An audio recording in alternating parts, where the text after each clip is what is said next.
네, 오늘은 기도와 회개라는 제목으로 여러분과 말씀을 나누려고 합니다. 아침에 오전에 우리 드림의 학교 학생들에게도 이 메시지를 전했는데요. 여러분에게는 좀 더 디테일한 자세한 내용으로 좀 더 이야기를 하고자 합니다. 자, 성도라는 뜻이 뭐죠? 성도, 거룩한 백성이라는 뜻이죠. 자, 거룩함은 우리 그리스도인들의 선택사항이 아니라 필수 사항이라는 것을 우리가 알아야 합니다. 자, 하나님께서 우리에게 이렇게 말씀하셨는데 같이 한번 읽어볼까요? 시작.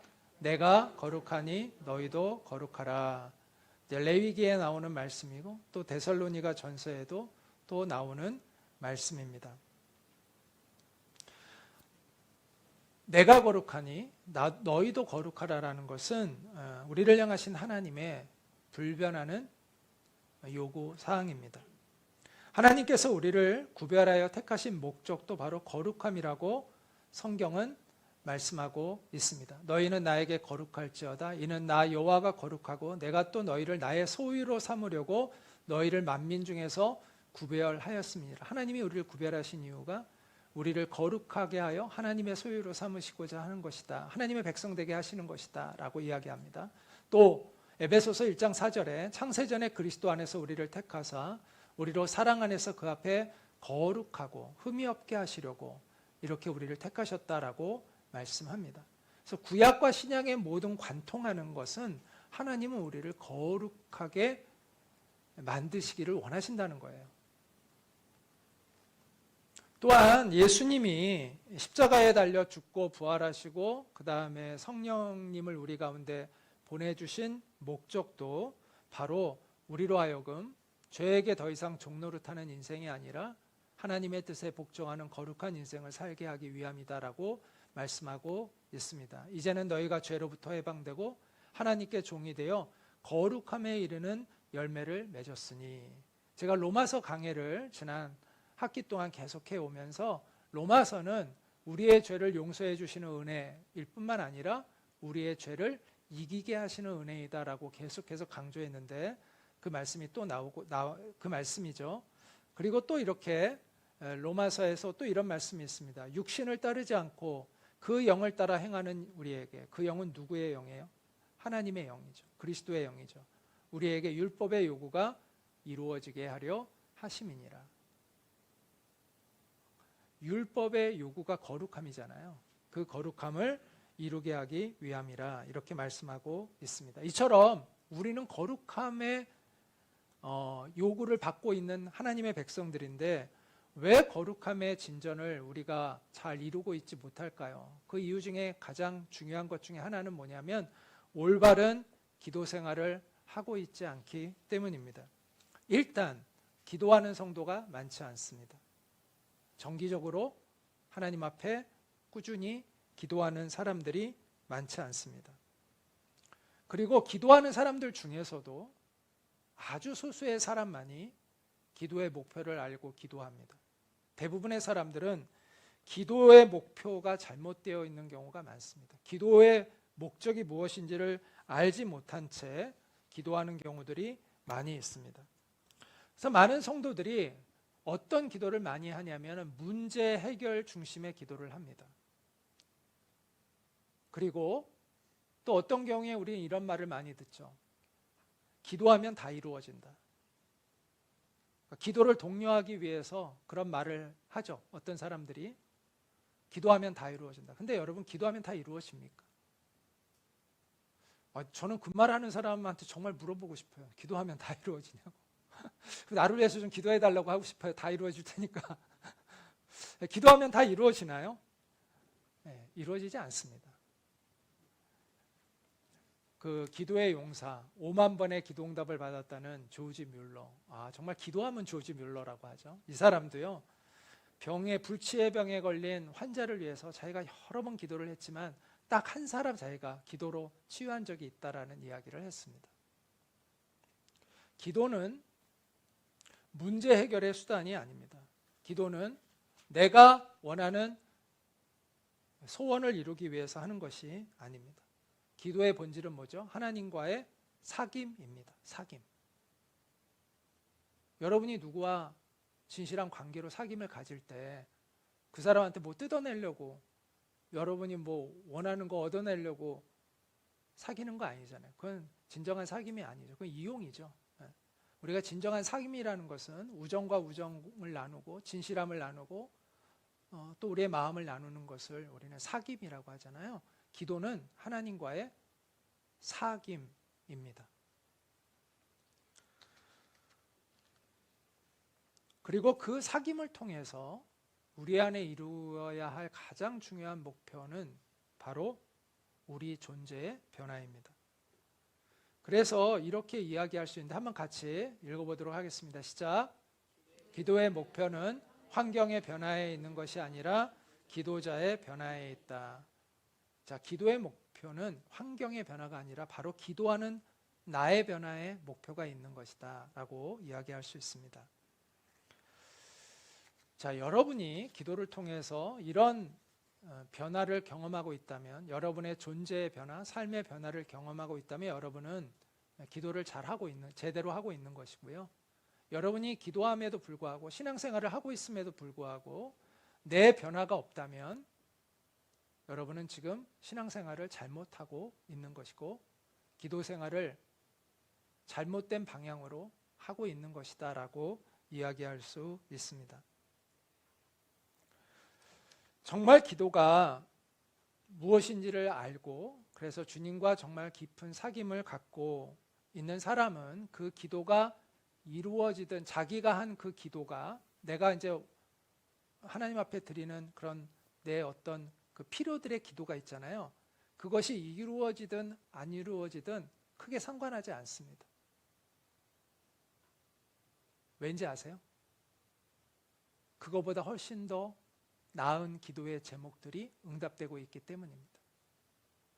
내가 변화되어지는 그 기쁨, 내가 하나님의 마음을 알아가는 그 기쁨, 내가 하나님의 은혜에 동참하는 그 기쁨이 내 소원을 이루는 기쁨보다 훨씬 크기 때문에 이 기쁨을 알아가기 때문에 이게 안 이루어져도 이것 때문에 힘들어하지 않아요. 그런데 하나님과의 이 사귐의 기도가 온전히 되어 있지 않은 사람은 자기 기도가 안 이루어지면 힘들어해요.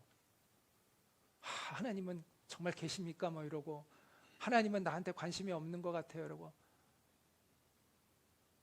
영적으로 피폐해지고 낙심되는 것은 하나님과 진정한 기도의 그 기쁨을 모르고 있기 때문인 것이죠.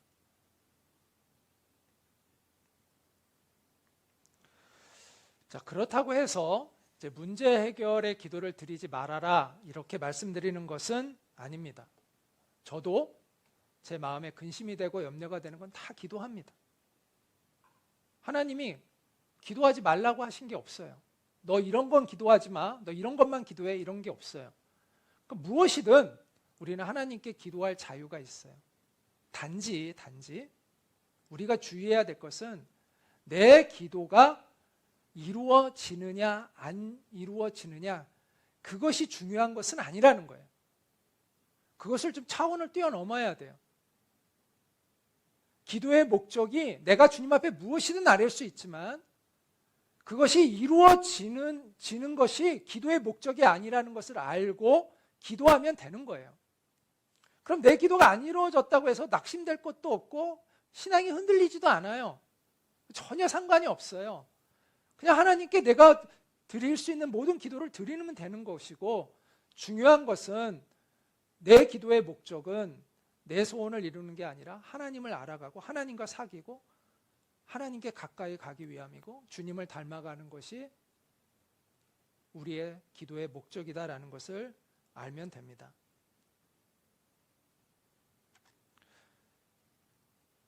그런데 우리가 우리의 존재가 변화되는 이걸 이제 성화라고 얘기할 수 있잖아요.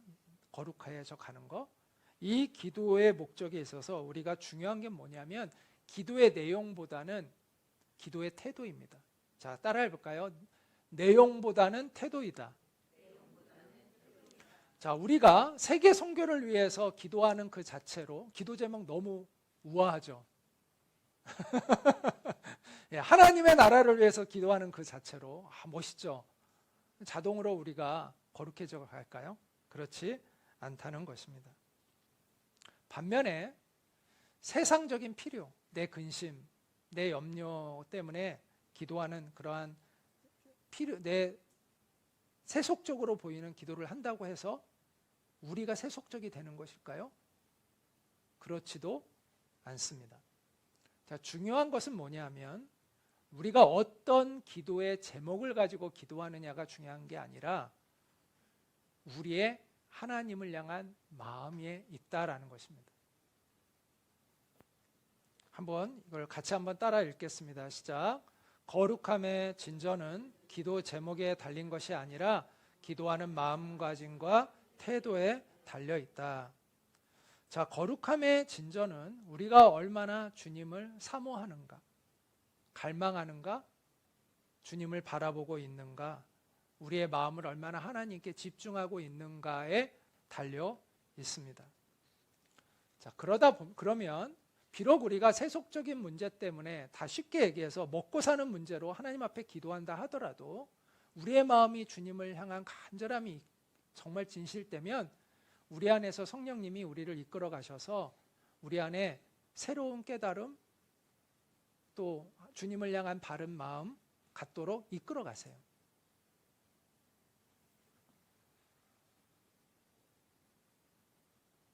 그래서 처음 기도했던 것과는 다른 방향으로 우리가 기도하게 되는 것을 경험하게 돼요. 우리가 정말 하나님을 간절히 구하면. 김남준 목사님이 성화와 기도라는 책에서 이런 내용을 써놨는데 되게 공감이 가더라고요. 한번 제가 읽겠습니다. 비록 기도의 내용이 세상적인 것처럼 보여도 마음을 하나님께 바치며 열렬히 기도하면 그러한 실천을 통하여 죄는 죽습니다. 죄를 죽이는 것은 기도의 내용이 아니라 하나님을 전심으로 의뢰하고 그분께 온전히 순종하고자 하는 마음을 통해서 이루어지기 때문입니다. 그래서 마음에 쏟아짐 없이 흘러나오는 모든 기도는 중언부언하는 기도입니다. 여기서 제가 굉장히 마음에 이렇게 많이 와닿는 단어는 이 마음의 쏟아짐이라는 단어였습니다. 마음의 쏟아짐. 여러분, 중언부언한다라는 기도를 많은 사람들이 어떻게 이해하는지 아세요? 착각하는지 아세요? 똑같은 기도를 자꾸 반복하면 그걸 중언부언이라고 생각하는데 그렇지 않습니다. 중언부언은 마음을 쏟아내지 않고 하는 기도가 중언부언입니다. 우리가 마음을 쏟아내서 똑같은 기도 제목을 100번을 하면 100번을 한다고 무슨 문제가 됩니까? 마음을 쏟아내서 똑같은 말을 100번을 하면 그게 중언부언이 아니죠. 그거는 정말 간절한 기도죠. 간절한 기도. 자, 중언부언의 기도라는 것은 마음의 쏟아냄 없이 형식적으로 하는 기도가 바로 중언부언이죠. 그 대표적인 사람들이 누구이죠? 바로 바리새인들이었습니다. 바리새인들이 얼마나 멋있게 기도했습니까? 얼마나 우아한 기도 제목을 가지고 기도했습니까? 그러나 예수님은 그들의 기도를 인정하지 않았습니다. 왜? 그들은 마음의 쏟아냄이, 진실함이, 정직함이 없었기 때문입니다. 그래서 우리가 변화되는 것은 우리 안에 죄를 죽이는 그러한 거룩함을 이루는 기도는 기도의 내용보다는 기도의 제목보다는 기도자의 마음가짐에 있다, 태도에 있다라고 이야기하고 있는 것이죠.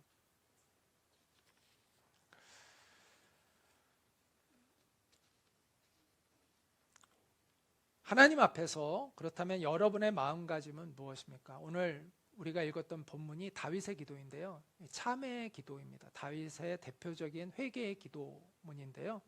다윗은 지금 계속해서 마음에 대하여 하나님께 온전한 마음을 갖게 해달라고 기도하고 있습니다. 자, 다시 한번 읽어보도록 하겠습니다. 시작. 하나님이여, 내 속에 정한 마음을 창조하시고 내 안에 정직한 영을 새롭게 하소서. 나를 주 앞에서 쫓아내지 마시며 주의 성령을 내게서 거두지 마소서. 주의 구원의 즐거움을 내게 회복시켜 주시고 자원하는 심령을 주사 나를 붙드소서. 그래서 정한 마음, 정직한 영, 자원하는 심령, 이것들이 다 하나님을 향한 다윗의 마음들을 지금 이야기하고 있는 거잖아요. 그 마음, 하나님 앞에 온전한 마음, 하나님을 향한 간절한 마음, 진실한 마음을 달라고 지금 기도하고 있습니다. 이런 말이 있어요. 죄는 기도를 죽이고 기도는 죄를 죽인다. 간절히 기도하는 마음과 죄를 짓는 것은 함께 있을 수 없습니다. 자, 음란한 영상물을 보고 나서 깊은 기도로 들어갈 수 있는 사람이 있을까요? 가족과 심하게 다투고 나서 하나님 앞에 기쁨으로 나아가 기도하고 예배할 수 있는 사람이 있을까요? 이처럼 죄는 기도를 죽입니다. 반대로 간절한 기도 역시 죄를 죽입니다. 간절하게 기도하고 나서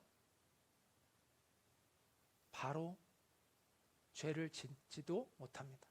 죄를 지을 수가 없습니다. 간절하게 진실하게 기도하고 나서 바로 죄를 지을 수 없어요. 이처럼 죄를 짓고 나서 간절히 기도할 수 없고 바로 또한 간절히 기도하고 나서 바로 죄를 지을 수 없다는 것이죠. 죄는 기도를 죽이고 기도는 죄를 죽입니다. 따라서 우리가 죄의 힘을 잃게 하는 것은 기도하는 것입니다. 진심으로 간절히 기도하는 것입니다. 기도로 우리의 죄를 죽여야 합니다. 물론 죄의 문제는 쉬운 문제가 아니라 우리의 일생에 따라다니는 문제입니다. 왜냐하면 우리가 육신을 가지고 살아가는 동안에는 우리의 육신에 그 죄의 본성이 남아있기 때문에 우리가 죄에서 완전히 벗어나지 못하고 때로는 넘어지고 또 죄의 문제가 우리 안에 들어올 때가 있습니다. 그런데 우리가 분명히 알아야 할 것이 있는데 뭐냐면은 우리가 죄와 피 흘리기까지 싸우면서 남겨져 있는 죄들과 우리가 죄를 즐겨하면서 허용하고 즐기고 있는 죄들은 차원이 다릅니다. 자, 다시 한번. 내가 죄와 싸우면서 치열하게 싸우면서 내 안에 아직도 해결하지 못하여 남겨져 있는 죄가 우리의 삶에 미치는 영향력과 내가 그 죄를 즐기기 때문에 그 죄를 계속해서 붙들고 가지고 있는 죄의 영향력은 우리의 삶에 완전히 다릅니다. 전자는 기도를 심하게 방해하지 못해요. 그런데 후자는 그 죄를 즐겨서 가지고 있으면요, 이거는 기도를 심각하게 방해합니다. 굉장히 파괴적이에요. 그리고 그것이 오래되면 우리의 영혼이 심각하게 망가질 수 있습니다. 그래서 성경에 히브리서 6장 6절에서 타락함에 대한 경고를 이렇게 합니다. 한 번 빛을 받고 하늘의 은사를 맛보고 성령에 참여한 바 되고 하나님의 선한 말씀과 내세의 능력을 맛보고도 이거면 정말 구원받은 사람처럼 보이잖아요. 그렇죠? 그런데 그럼에도 불구하고 타락한 자들은 다시 새롭게 하여 회개할 수 없나니 이는 그들이 하나님의 아들을 다시 십자가에 못 박아 드러내놓고 욕되게 함이라, 이렇게 말씀하고 있습니다.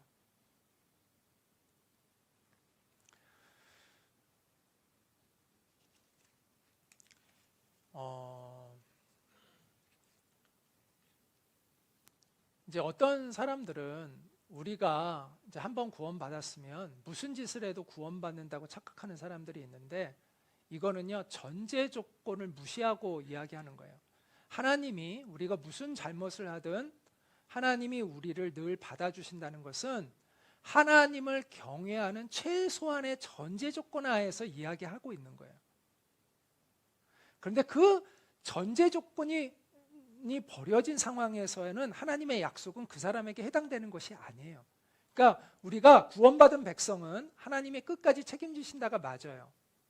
그러나 내가 무슨 짓을 하든, 내가 하나님을 어떻게 취급하든, 내가 한 번 믿은 이후에 하나님을 어떤 식으로 내가 취급하든 하나님은 나를 구원해 주신다라고 한다면, 그거는 하나님이 무슨 기계적으로 우리를 구원해 주시는 무슨 기계입니까? 인격적인 관계를, 최소한의 그 인격적인 관계를 전제로 하고 약속이 되어진 것이지, 그 전제가 무시되는 상황을 두고 이야기한 게 아니에요. 우리의 구원은 기계적인 구원은 아니에요. 운명적인 구원은 아니에요. 그것은 어디까지나 하나님과 우리와의 인격적인 관계 속에서 그 구원의 은혜와 섭리가 있는 것이지, 기계적으로 구원해 주는 것이 아니에요. 그래서 저는 이러한 말씀들도 충분히 이해가 돼요. 자, 여기서 타락이라는 것은 우리가 때로 죄를 지어서 넘어가는 그런 수준을 이야기하는 게 아니에요. 여기서 말하는 타락이라는 것은요, 어떤 것이냐면 성령님이 우리를 책망해 주시는 그것을 완전히 무시해 버리는 상황까지 간 거를 이야기하는 거예요.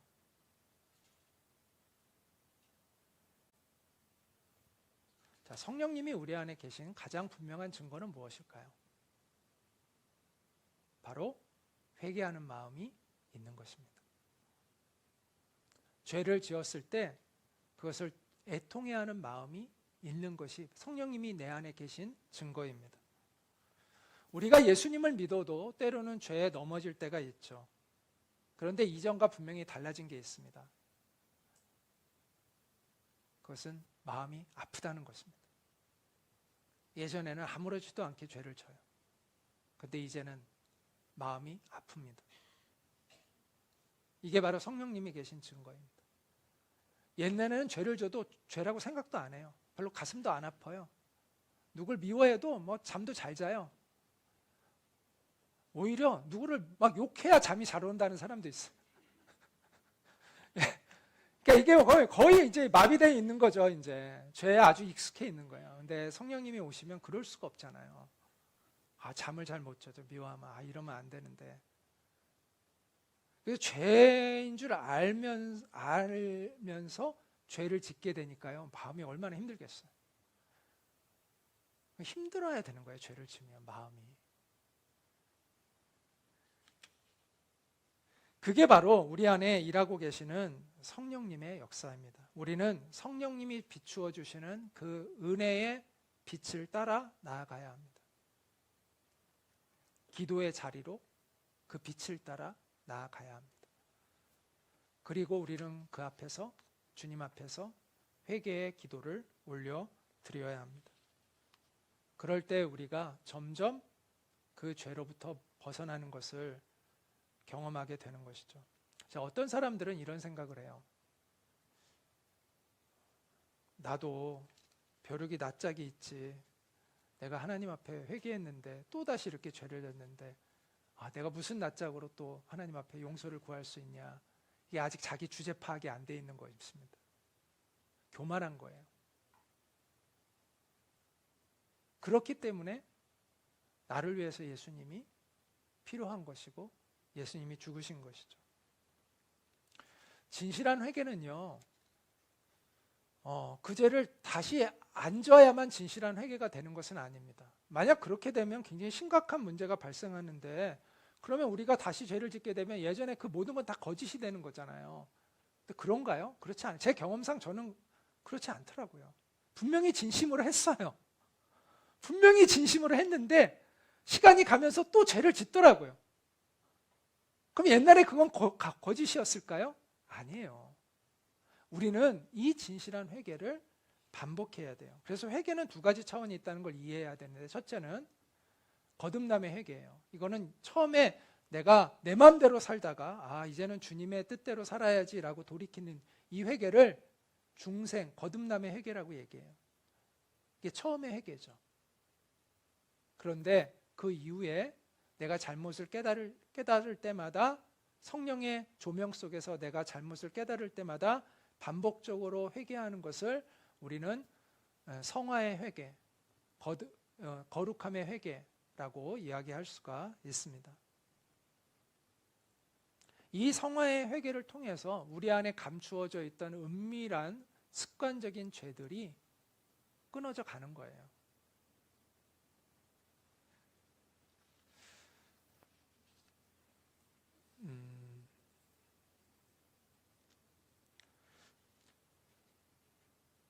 제 경험상 한 100번 정도 회개하면 죄들이 끊어지더라고요.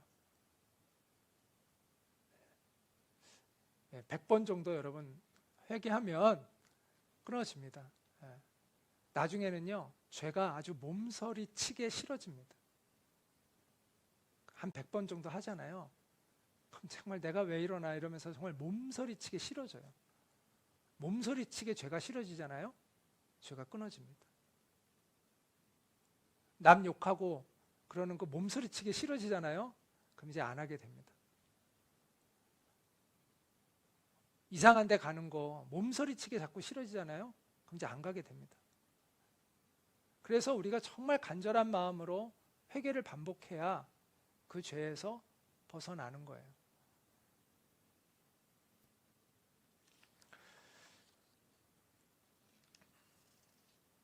주님은 우리를 향해서 무한한 인내와 자비를 갖고 계십니다. 근데 저도 이게 마음으로 이해가 된 건요, 저도 자식을 낳으니까 알겠더라고요. 그 전에는 하나님이 우리를 무한하게 사랑하시고 받아주신다는 게 어떤 건지 머리로는 알겠는데 마음으로 잘 느껴지지 않았는데, 그래서 하나님이 되게 두렵기만 했어요, 많이. 그런데 제가 자녀를 낳아 보니까 하나님 마음을 좀 알겠더라고요. 이상하게 자녀들은 잘못을 해도 또 금방 용서가 되더라고. 딴 사람 잘못은 안 잊혀지고 막 콩해가지고 참 힘든데, 정말 회개를 여러 번 해야 돼, 그 사람 용서하려면. 근데 자식은 그냥 눈 녹듯이 어느 순간 싹 없어지더라고요. 아, 하나님이 나를 그렇게 사랑하시는구나. 그게 이제 마음으로 알아지니까 제가 이제 그 얘기를 참 많이 했는데, 자식을 낳고 나니까, 아이들을 낳고 나니까 하나님이 두려운 하나님이 아니라 되게 하나님이 이렇게 나를 늘 받아주시는 하나님이라는 것이 마음에 참 많이 와닿았어요. 그래서 내가 하나님 앞에 많이 담대해졌다, 이런 표현을 참 많이 했습니다.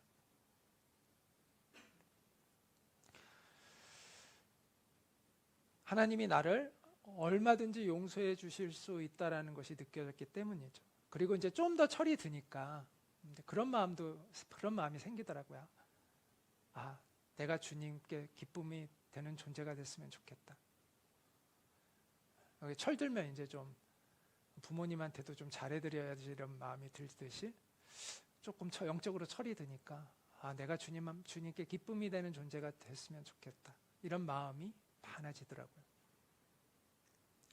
주님은 우리에게 거룩하라는 명령만 주신 것이 아니라 거룩할 수 있는 은혜를 주셨어요. 자, 첫 번째는 뭘 주셨냐면 십자가의 안전장치예요. 이게 무슨 얘기냐면 그 고개사들이요, 그 공중고개를 연습할 때 밑에다가 안전망을 치잖아요. 그 안전망을 쳤기 때문에 두렵지 않고 거기서 몇 번이고 반복해서 훈련을 해서 나중에는 아주 멋진 고개를 펼치게 되죠. 마찬가지로 이 십자가가 어떤 은혜냐면은 우리가 또 떨어져도, 우리가 또 넘어져도 다시 시작할 수 있는 은혜가 십자가의 은혜인 거예요. 그래서 우리는 이 십자가의 은혜 때문에 넘어져도 다시 일어나서 또 거룩함을 향하여 도전할 수 있는 거예요. 넘어져도 또 다시 일어나서 거룩함을 향하여 도전할 수 있는 거예요. 그것이 수백 번, 수천 번, 수만 번 해도 되는 거예요. 언제까지? 우리가 거룩해질 때까지 주님이 우리를 이 사랑의 안전장치로 우리가 계속해서 이 거룩함을 도전할 수 있도록 은혜를 베푸셨다는 것이죠. 그게 십자가의 은혜예요. 그리고 또 하나는 우리가 홀로 죄와 싸우지 않도록 우리에게 성령님을 보내주셨다는 것입니다. 성경에 이런 말씀이 있습니다. 사람으로는 할 수 없으나 하나님으로서는 다 하실 수 있느니라. 우리의 힘으로 죄와 싸우면 늘 질 수밖에 없는데, 그래서 하나님께서 우리에게 성령을 보내주셔서 우리를 돕게 하셨다라는 거예요. 그래서 우리 그리스도인의 가장 큰 비밀은 어디에 있는 거냐면, 내 안에 그리스도의 영이 계시다는 것을 알고 인정하는 것에 있습니다. 그래서 우리는 늘 주님의 십자가를 바라보면서 용기를 얻어야 되고요, 또 내 안에 계신 성령님을 의지하면서 우리는 늘 도전해야 됩니다. 그럴 때 우리 안에 있는 죄가 약해지고 주님을 향한 갈망이 커지고 우리의 삶이 변화되어지는 그 은혜를 우리는 경험해 갈 수가 있는 것이죠. 자, 지금까지의 내용의 플러스에서 오늘 한 가지를 더 이야기하고 싶습니다. 자, 오늘 회개와 관련된 이야기를 하고 있는데요, 진실하고 간절한 기도가 우리의 죄를 죽인다라고 말씀을 드렸습니다. 또 하나는 바로 자기 성찰입니다. 자기 성찰. 자기 성찰이라는 것은 우리의 내면을 살펴서 하나님 앞에 우리가 버려야 할 것들을 버리고 깨끗게 해야 할 것들을 깨끗게 하는 노력을 얘기하는 것이죠. 예레미야 선지자가 이런 이야기를 했습니다. 우리가 스스로 우리의 행위들을 조사하고 여호와께로 돌아가자. 이 자기 성찰이라는 이 말은요, 기독교에만 있을까요? 다른 종교에도 있을까요?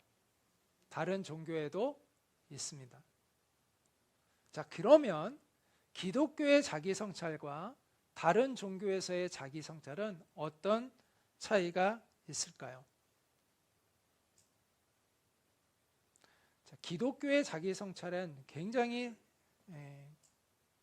차별점이 있습니다. 그건 뭐냐면 바로 하나님의 말씀이 기준이 된다는 것입니다. 내 마음을 살피는 데 있어서 하나님의 말씀이 기준이 되어야 한다는 거예요. 그냥 내 옳고 그름의 기준에 의해서 나를 성찰하는 것이 아니라 하나님의 말씀의 빛을 비추어 내 마음을 살피는 것을 기독교에서 얘기하는 자기 성찰이라고 이야기할 수가 있습니다.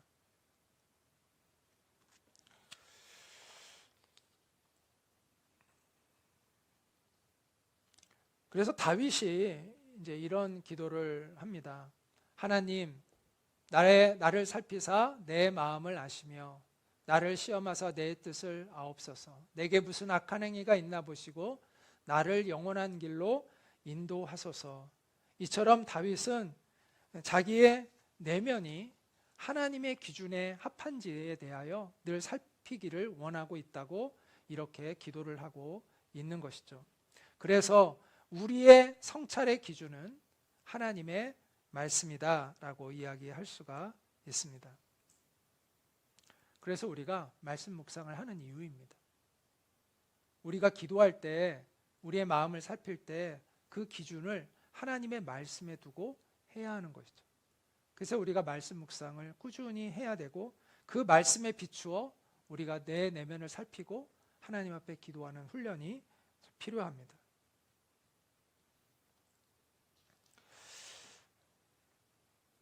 아까 제가 진실한 마음으로 기도하면 그 기도의 제목이 어떠하든 간에 성령님이 우리를 인도하셔서 우리의 죄를 깨닫게 하고 존재를 변화시키게 한다고 말씀드렸죠.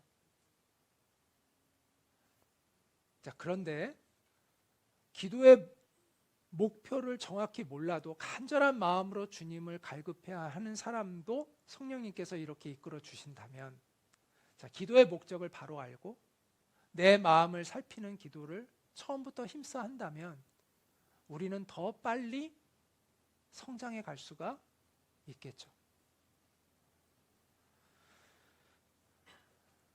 그래서 그런 사람은요, 하나님께서 혼내실 일이 크게 없어요.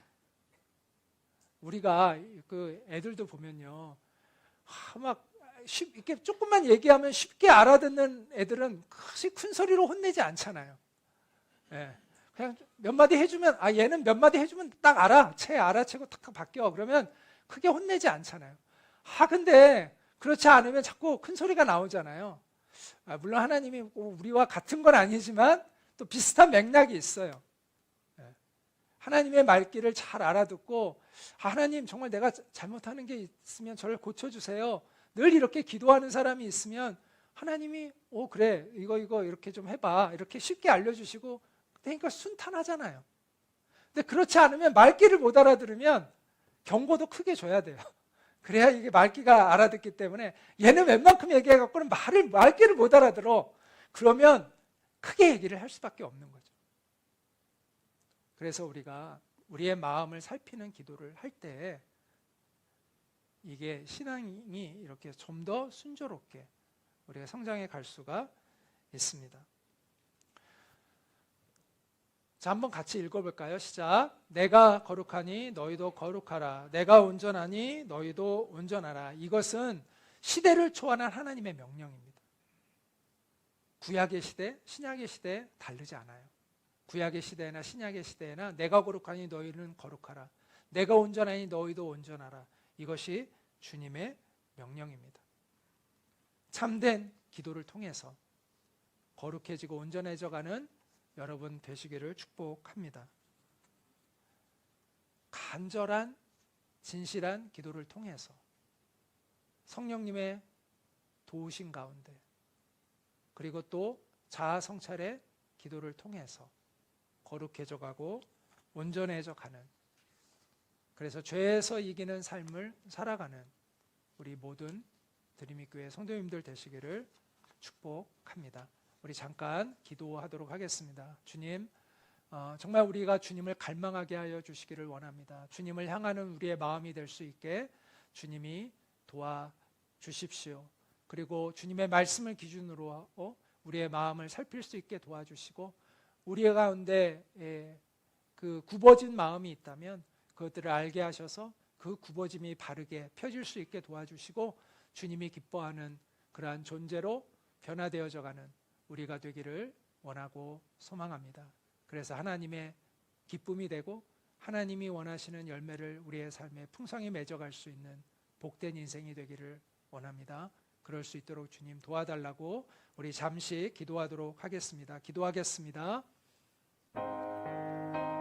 존귀하신 하나님, 오늘도 우리에게 하나님의 말씀 앞에 우리를 서게 하시고 그 말씀을 통해서 우리의 내면을 살피고 돌아볼 수 있도록 주셔서 너무나 감사합니다.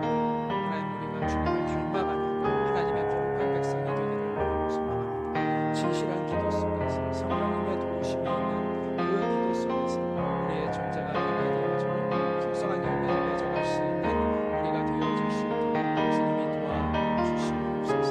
주님의 그 성령의 은혜의 빛을 따라 진정한 기도를 드릴 수 있는 우리가 되어질 수 있도록 주님께서 도우시고 이끌어 주시고 인도하여 주시옵소서. 은혜로우신 하나님, 우리에게 성령님을 보내주셔서 그 성령의 은혜의 빛을 따라 우리가 기도를 배우게 하시고 주님께로 향할 수 있게 인도해 주셔서 너무나 감사합니다. 하나님, 우리에게 정말 진실한 올바른 기도를 가르쳐 주시기를 원합니다. 우리의 존재가 변화되는 기도를 우리가 배울 수 있도록 도와주시옵소서. 성령님, 우리를 도와주셔서 우리 안에 있는 죄들을 깨닫게 하시고 그 죄들을 끊어가는 거룩함의 연습을 할 수 있는 우리가 되게 하여 주시옵소서. 우리 주님의 그 십자가의 은혜를 의지하여 우리가 날마다 그 거룩을 향하여 도전할 수 있는 은총을 주시고 성령님의 도우심 속에서 그 거룩함을 향한 진전을 이루어 나갈 수 있는 저희들이 될 수 있도록 도와주시옵소서.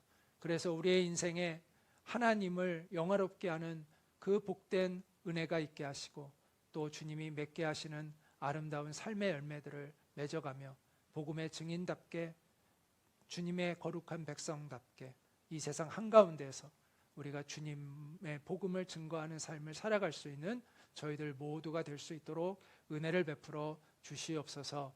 예수님의 이름으로 기도하옵나이다. 아멘. 이제는 우리의 유일한 소망 되시는 우리 주 예수 그리스도의 은혜와 하나님 아버지의 크신 사랑과 성령님의 교통하심이 오늘 이 예배를 마음을 다하여 드린 모든 이들 위해 늘 함께 있기를 간절히 축원하옵나이다.